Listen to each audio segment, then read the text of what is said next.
哇哇哇！珍珠奶茶。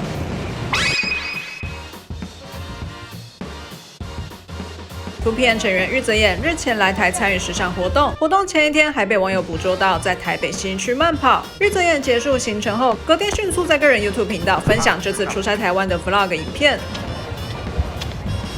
他一抵台就直奔西门町狂吃小吃美食，还不断替食物加入转场音效。哇哇哇！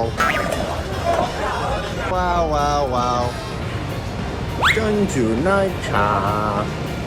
白天吃不够，晚上还要到夜市继续吃。